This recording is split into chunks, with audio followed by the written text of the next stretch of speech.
আম্মা তোমার নাতির দাঁত গজিয়েছে শুনেছো? আচ্ছা, দুটো দাঁত গজিয়েছে তো উঠতে দেখে সবাই খুশি।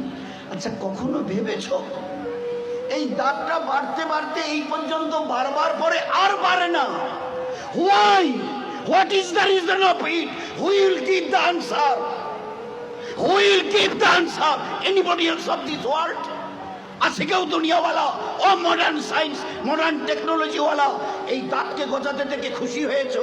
বাড়তে বাড়তে এই পর্যন্ত বেড়ে গেছে, তারপরে আর বাড়ে না।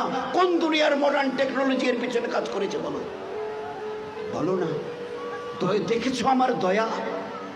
তারপরেও যদি যেভাবে বাড়ছিল, যদি আর 6টা মাস বাড়তো না, তোমার নিজের চেহারা আয়নায় দেখলে তুমি একবার দেখে আটকে উঠে বেহুশ হয়ে মরে যেতে, অজ্ঞান হয়ে মরে যেতে। কি বিকট চেহারা!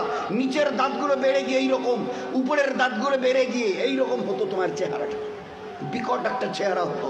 আমি ওটাকে কন্ট্রোল করেছি।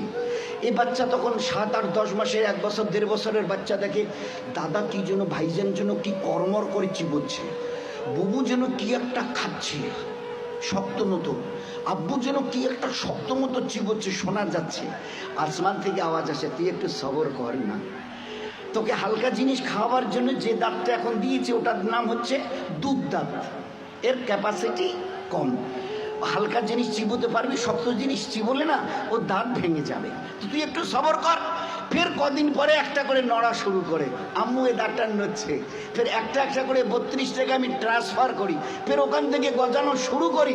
এইবারে তুমি নিজের দাঁত দিয়ে যত শক্ত হাড় হোক, পেয়ারা হোক, যা কিছু মন চায় খুব কর্মড়িয়ে চিবিয়ে খাও, কোনো অসুবিধা হবে না। এত বড় দয়ার দান দেখেও তুমি একটাবার আমার সামনে ঝুঁকাবে না?